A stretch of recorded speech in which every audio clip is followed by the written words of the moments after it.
नमस्कार। आपका बहुत बहुत स्वागत है हमारे चैनल लीगल आउटलुक में। आज से हम एक नए नए जजमेंट्स और नए नए पहलू पे जो वसीयत से संबंधित हैं नया सीरीज शुरू करते हैं कानूनी किस्से वसीयतों के। आज पहला भाग है। इसमें एक बड़ा इंटरेस्टिंग हुआ जो पूरे जजमेंट पूरा केस जो ट्रैवल किया ट्रायल कोर्ट से लेके सुप्रीम कोर्ट तक, उसमें कभी ना कभी हाँ कभी ना कभी हाँ। जो मैं कहना चाहता हूँ कि ट्रायल कोर्ट ने पहले एक विल को मानने से मना कर दिया। फर्स्ट अपीलेट कोर्ट ने विल को मान लिया, उसको वैलिड मान लिया।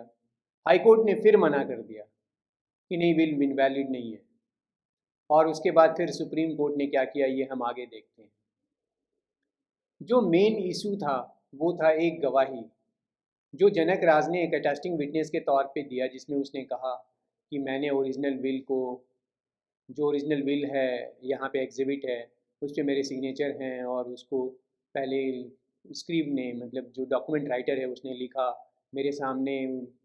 जो टेस्टेटर था उसने इंस्ट्रक्शन दिया डॉक्यूमेंट राइटर को, उसने लिखा, फिर पहले वो पूरा पढ़ के सुनाया। जब वो पूरा सही पाया तो फिर टेस्टेटर ने अपना थंब इम्प्रेशन लगाया मेरे सामने और अटेस्टिंग विटनेस के सामने, दूसरे अटेस्टिंग विटनेस के सामने। और उसके बाद फिर हम दोनों अटेस्टिंग विटनेस ने उस पर अपना थंब इम्प्रेशन लगाया, सिग्नेचर किया। अब इसको लेकर, इस विटनेस को लेकर Punjab and Haryana high court ने सेकंड अपील में क्या किया कि जो फर्स्ट अपीलेट कोर्ट ने डिग्री पास कर दिया था उसको सेटिसाइड किया बिना कोई सब्सटेंशियल क्वेश्चन ऑफ लॉ को फ्रेम किया, और केवल इस ग्राउंड पे कि जो विटनेस है उसने ये नहीं कहा कि उसने जो साइन किया था टेस्टिंग विटनेस के तौर पे वो टेस्टेटर के इंस्ट्रक्शन पे किया था, केवल इतना ही था। तो जो बड़ा क्वेश्चन निकल के आया इस केस में कि क्या बिल को डिक्लेयर इनवैलिड डिक्लेयर किया जा सकता है इस ग्राउंड पे कि जो टेस्टेटर ने, जो अटेस्टिंग विटनेस ने साइन किया उस समय उसको टेस्टेटर ने इंस्ट्रक्शन नहीं दिया था, या उस विटनेस ने अपने डिपोजिशन में कोर्ट के सामने ये नहीं कहा कि मैंने टेस्टेटर के इंस्ट्रक्शन पे साइन किया। यही एक इशू था। अब हम आगे बढ़ने से पहले देखते हैं कि फैक्ट क्या था। तो सांझी राम कोई इशू नहीं था, कोई बच्चा नहीं था, और उसके पास 10 कनाल ज़मीन था गुरदासपुर पंजाब में।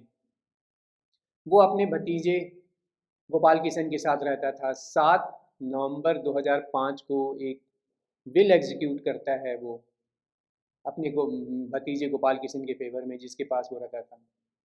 और 8 तारीख के 8 या जस्ट अगले दिन 8 नवंबर 2005 को उसकी डेथ हो जाती है।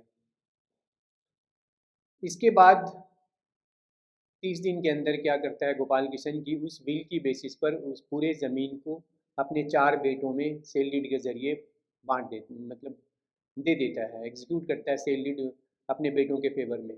फिर बेटे फर्दर बेच देते हैं। तो डिस्प्यूट कहाँ से शुरू होता है?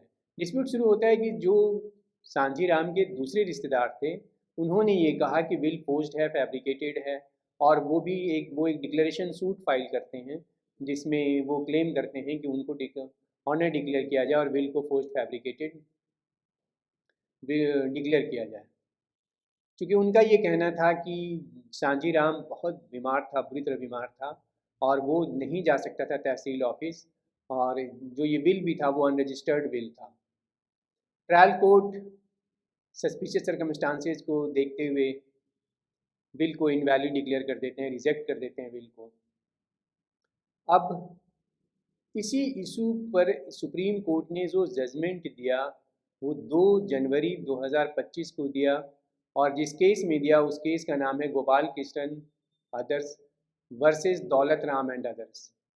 अब हम देखते हैं कि इस केस में सुप्रीम कोर्ट ने इंटरप्रेट किया एक की फ्रेज को जिसको कहते हैं by the direction of the testator, जिस पे रिलाई किया था हाई कोर्ट ने और फर्स्ट अपीलेट कोर्ट के डिक्री को सेटिसाइड किया था। ये फ्रेज आता कहाँ है, इसको समझने के लिए हम सबसे पहले देखते हैं कि सेक्शन 63 इंडियन सक्सेशन एक्ट में पर्टिकुलरली सब सेक्शन सी क्या कहता है। ये कहता है कि 5 सिचुएशन हो सकते हैं। ये बड़ा इम्पॉर्टेंट है और ये रूल्स हैं विल के एग्जीक्यूशन का।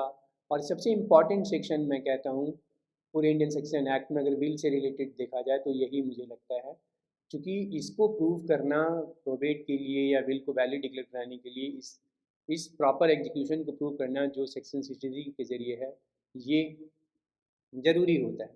तो सेक्शन 63 सबसेक्शन सी में 5 सिचुएशन को विजुअलाइज किया गया है। पहला कि जो विटनेस है उसने देखा है टेस्टेटर को साइन करते हुए विल पे, या टेस्टेटर के इंस्ट्रक्शन पे किसी और को साइन करते हुए देखा है विल पे। हाँ, यहाँ पे बहुत इंपॉर्टेंट हो जाता है वो वर्ड कि टेस्टेटर का इंस्ट्रक्शन होना चाहिए उस व्यक्ति को जो टेस्टेटर के बिहाफ पे साइन कर रहा है विल पे। तीसरा कि अगर पहले से साइन किया हुआ है विल पे तो वो फर्स्ट